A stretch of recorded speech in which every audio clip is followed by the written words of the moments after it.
Tantor Audio, a division of Recorded Books, presents Relationship OCD, a CBT-based guide to move beyond obsessive doubt, anxiety, and fear of commitment in romantic relationships, by Sheva Rajaee, MFT. Narrated by Siiri Scott. Publisher's note: this audiobook will refer to visual elements included in the print and e-book editions of the book. Disclaimer: this publication is designed to provide accurate and authoritative information in regard to the subject matter covered.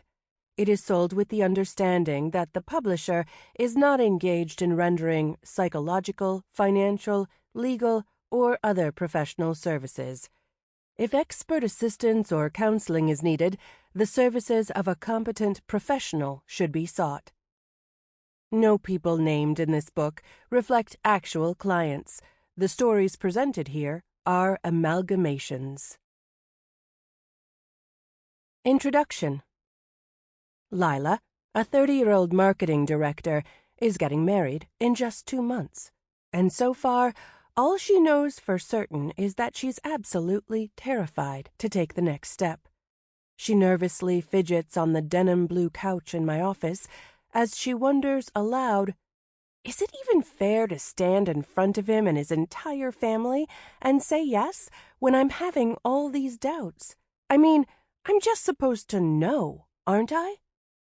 I resist the gnawing urge to jump in and try to save her from the pain she's feeling today, a pain I've seen hundreds of times before. Instead, I readjust in my chair and wait as she continues. Of course, the hard part is that he's actually amazing. I've never been treated better in my entire life. We laugh all the time, share similar values, and really care about each other.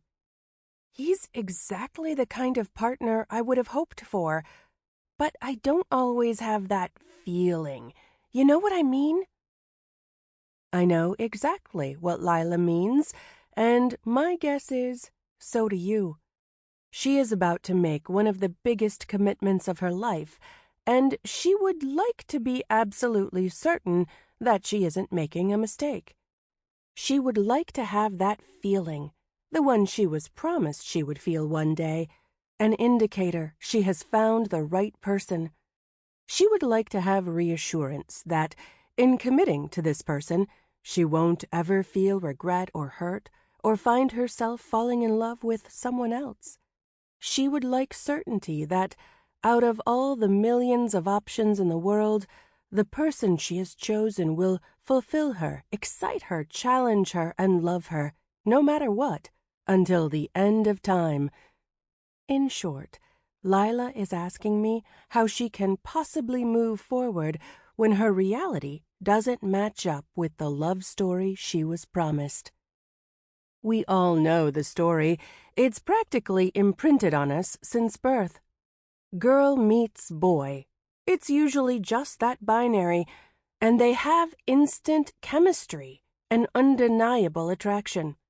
He's the man she's always dreamed of, the dashing knight who takes away her pain and completes her so that she wants for nothing. She is his soulmate, the woman he's waited for all his life, who accepts him unconditionally and knows exactly what he needs without his ever needing to express it.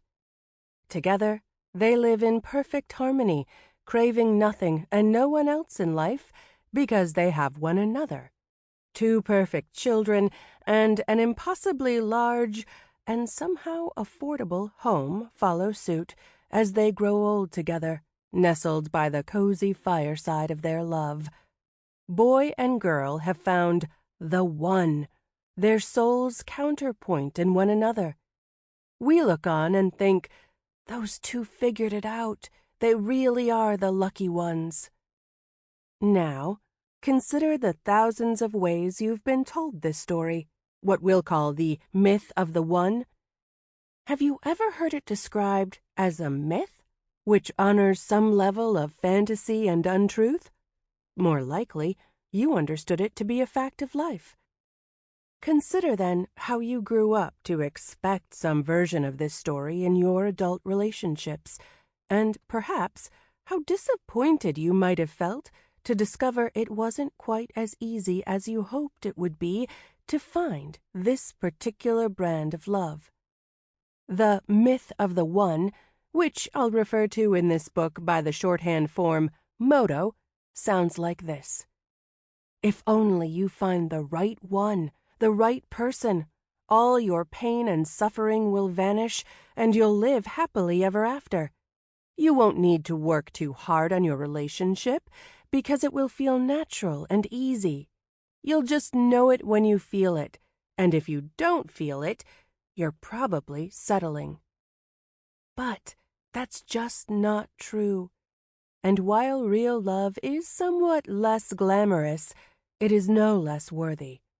The actual process of loving another person takes willingness, patience, and plenty of hard work. Good relationships are hard to find and even harder to maintain, requiring Herculean efforts of vulnerability, patience, and selflessness to thrive. They are not for the weak of heart, and they certainly don't just happen to us. To love fully, we must choose to lower our walls and resistances, allowing another person to see us, to see all of us, even the "I can't show these parts of me, they're ugly and unlovable" parts. Real love requires that we constantly evaluate and reevaluate our own blocks and insecurities, and that we commit not only to the other, but to a process of endless self-growth. Motto says that finding the right person is a straight shot to lifelong certainty and security, and healthy relationships certainly do offer some of this. But the truth is that real love requires a profound tolerance of uncertainty. It requires great risk and the willingness to walk forward even when you don't know what's up ahead and are terrified to find out. It's no wonder that Lila is having anxiety about her choice. She's about to take one of the most important and impactful risks of her life, and her anxious brain wants to be absolutely sure she's not making a huge mistake. Lifetime commitment can give anyone cold feet, and it's normal to feel apprehension and anxiety when facing life's most important decisions. But for Lila, and probably for you, this is no ordinary doubt. And the questions she's asking me about the rightness of her partnership aren't new. They've been explored before. In fact, it's easily the 100th time Lila has asked some version of this same question in the last month alone. Almost every week, Lila comes to session with relentless doubts about the rightness of her partner and the trueness of her love. No matter how many times she has been reassured by friends and family members, and no matter how many times she has decided she loves her fiancé, Lila's brain still keeps asking that same painful, gnawing question: what if you're making the biggest mistake of your life? The core of what Lila feels is universal. We all want certainty. But her need to acquire that certainty is not. Like you, she's begun to wonder if her doubts are more than just typical nerves. Do these thoughts sound familiar? You know, the ones that pop up seemingly out of nowhere, asking hundreds of times per day, what if they are the wrong person? Are we really compatible, or am I just settling? Or even, what if this is all a lie, and I'm just duping myself into thinking this is true love? Are these thoughts, painful enough on their own, accompanied by gut-wrenching anxiety, mental fog, panic, and maybe even aversion to your loved one's presence? If so, you might be struggling with more than just cold feet. So you turn to your friends and family members, hoping for clarity. But they hear your doubts and assume, maybe there isn't enough chemistry, or they're just not the one. You'll know it when you feel it, and encourage you to break it off and move on. But breaking up doesn't feel quite right either. You find yourself stuck, unable to commit more in the relationship because of your obsessive doubts, but also unwilling to leave. If you do decide to leave this person, or they decide to leave you, you don't feel any better. In fact, you might feel that leaving them was the real mistake. Sure, dating is confusing, and all breakups are hard, but this feels different. The temporary relief you feel at no longer experiencing intrusive thoughts is replaced with a new worry. Did I just let my anxiety get the best of me? Dazed and confused, you eventually move on to another relationship, only to see the same pattern. There's no one out there for me, you conclude. Or maybe this is when you succumb to one of the most isolating phrases in the human experience: I'm just not meant for love. Of course, not all breakups are caused by your anxiety, and there's no good reason to stay in a truly toxic partnership. None of the tools, principles, and theories in this book have been conceptualized for relationships where trust and respect have been eroded or destroyed. If signs of verbal, physical, or sexual abuse exist in your relationship, don't skip ahead. Instead, consider speaking to a mental health professional, as feeling doubt about abuse, toxicity, and dismissive or disrespectful behavior is a marker of psychological health, not an anxiety disorder. But what if the problem isn't the person you're with or the connection you share? What if the problem is that you are experiencing a theme of obsessive-compulsive disorder, OCD, known as relationship OCD, ROCD, which affects hundreds of thousands of people per year and is much more an anxious way of thinking than a good reason to leave a loving partnership.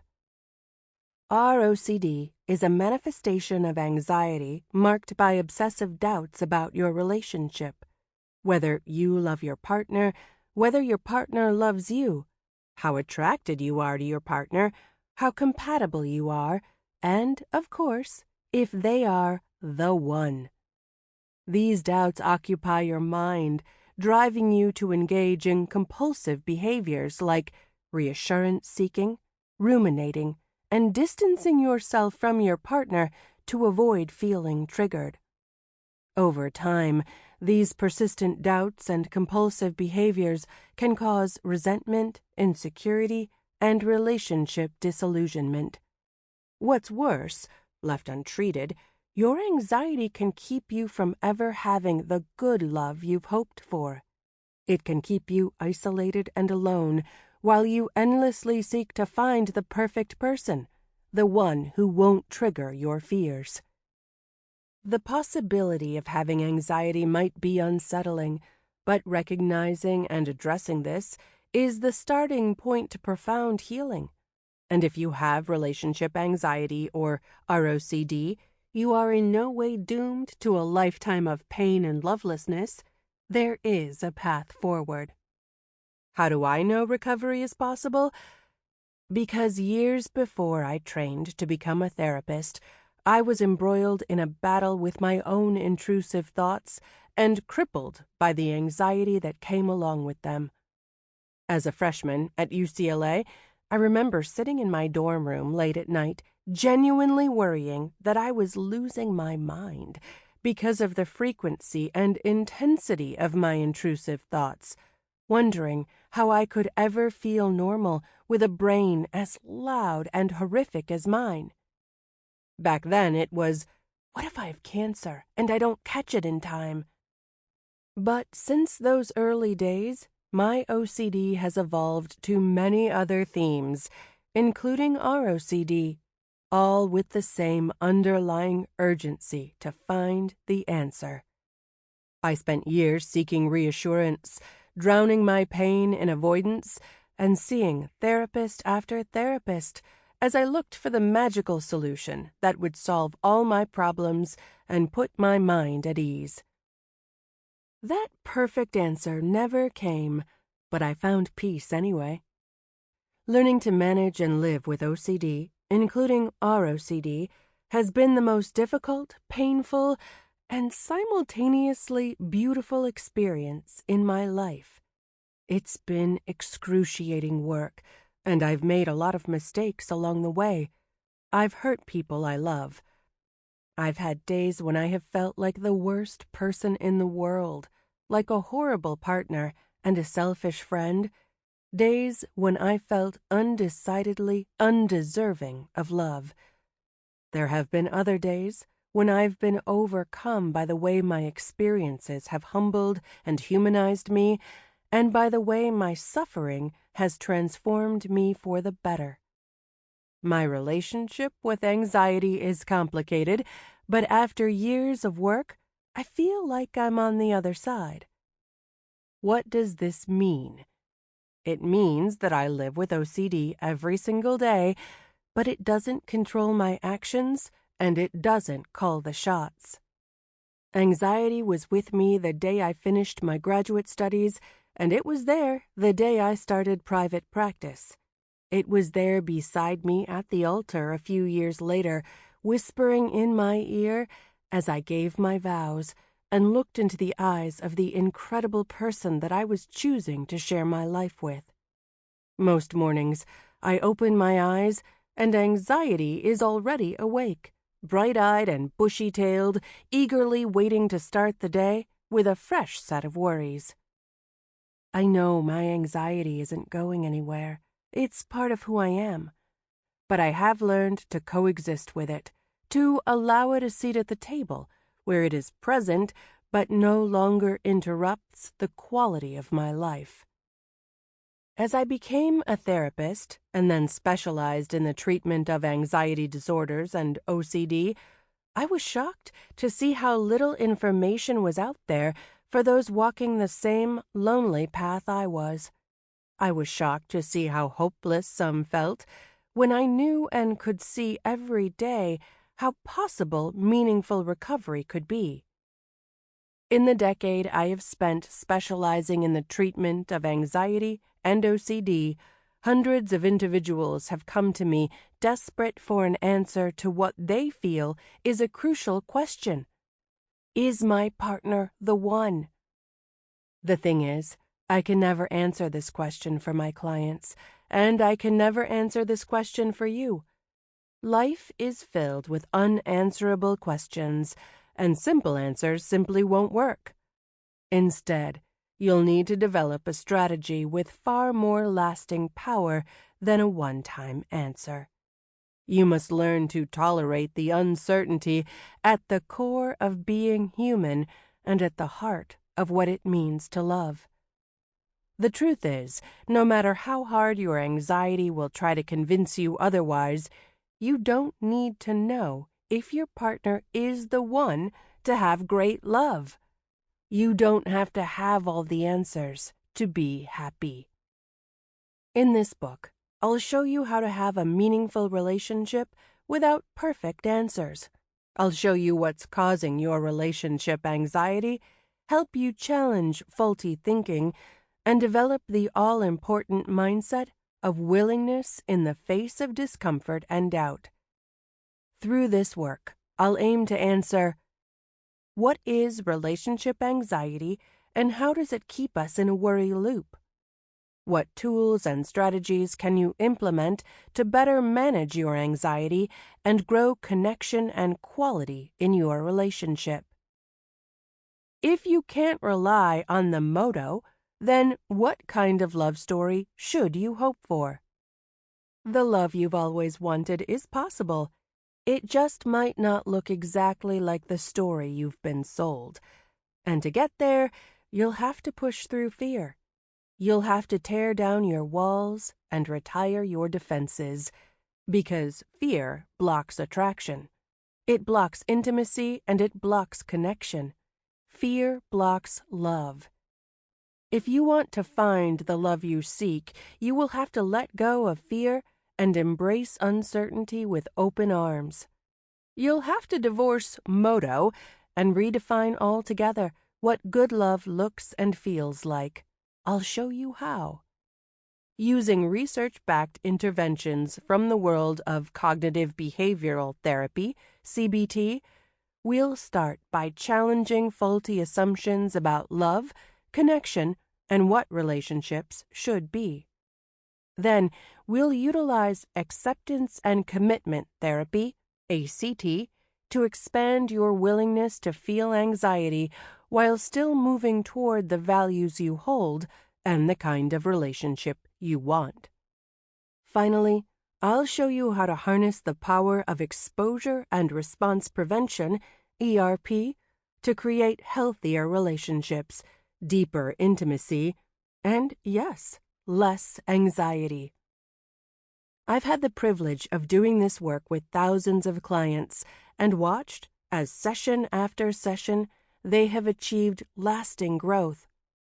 I've watched clients struggle along the way and still keep climbing, and I have been honored to walk right beside them every step of the way. I've been emotional, let's be honest, cried, receiving updates from clients who've gone on to create the life they envisioned and the love they wanted, even after years of torturous, intrusive thinking and anxiety. If it sounds like hard work to confront your ROCD thoughts and make peace with anxiety, let me tell you, it absolutely is. In fact, it might be one of the hardest things you'll ever do. But the very fact that you're here means there is something or someone worth fighting for. There's a reason to face your fears. After all, ROCD doesn't show up in just any relationship. It shows up in good ones, ones with lasting power, ones that might actually be worth doing the work for. And while Modo says it should be effortless, true and lasting love, the kind worth transforming for, doesn't come easily. Rather, you'll come to see that love, the kind that heals and inspires us, is a daily habit, a habit of turning toward when you want to turn away, of staying open when all you want to do is run and hide, and of trusting you'll be okay even when there is no clear path forward. You'll come to see that love, in words attributed to relationship philosopher Erich Fromm, isn't something natural. Rather, it requires discipline, concentration, practice, faith, and the overcoming of narcissism. It isn't a feeling. It is a practice. Let's get started. Part 1. The Myth of the One. Chapter 1. The Anxious Spiral. This is a book about relationships and a book about anxiety. In fact, this book is as much about your relationship to anxiety as it is a guide to more fulfilling relationships. Whether through nature, nurture, or a combination of both, your anxious brain has decided that relationships, commitment, and love are dangerous. It has decided that the only way to mitigate the risk involved in losing another person is to warn you of all the possible downsides 24 hours a day, 7 days a week, 365 days a year. Anxiety doesn't take vacation time. So, while you spend hours debating whether you love your partner enough, whether they love you enough, or whether you're making the biggest mistake of your life in committing to them, your anxiety wins. It keeps you safe by keeping you separated. And while it may be tempting to jump right in and talk about how to feel more connected to your real-life partner, we've got to understand anxiety first. We've got to start, as any good couples therapist managing an argument would, by illuminating the dynamics at play not just in your real-life relationship, but in your relationship to anxiety. Because the fight you've been waging on anxiety, all the ways you've been trying to solve, escape, or avoid it, is keeping you from the very thing you want most, to love and to be loved. I know that if you've picked up this book, it's probably because you want to feel more connected to your partner. You want to feel more love, fulfillment, attraction, and desire, and you have a hunch that your anxiety is standing in the way. Perhaps you've already attempted to solve the burning questions on your own and have spent hours, months, or even years trying to negotiate a peace deal with the painful voice in your head, the one that spews doubt and the what-if horror stories on a 24/7 loop. Usually, by the time someone has looked up relationship anxiety or ROCD, or has found their way into my office for treatment, they've realized that all the fighting and solving hasn't given them what they wanted. Their anxiety hasn't gone away. In fact, they, like you, might feel more confused and filled with doubt than ever. Don't get me wrong. I completely understand why you would be up in arms. Anxiety doesn't exactly make it easy to peacefully coexist. Rather, it poses thousands of questions and sends a barrage of doubt and discomfort your way, making it all but impossible to lay down your weapons and play nice. So, you try to solve, or answer, the burning questions and find relief. Except, attempting to solve chronic doubt is exactly the wrong thing to do. It gets you in trouble and keeps your anxiety alive and well. Wait, I'm not supposed to figure out if I truly love my partner, or if they truly love me, or if I'm making the right choice? That's exactly right. Seeking certainty breeds more uncertainty. Like a finger trap toy that gets tighter as you pull, the real answer is to accept no answer at all. And if this sounds confusing and counterintuitive, that's exactly the point. Fighting and solving away your anxiety hasn't worked, and it's time to try something entirely different. Now, you might be wondering, but how can I move forward without knowing the answer to these important questions?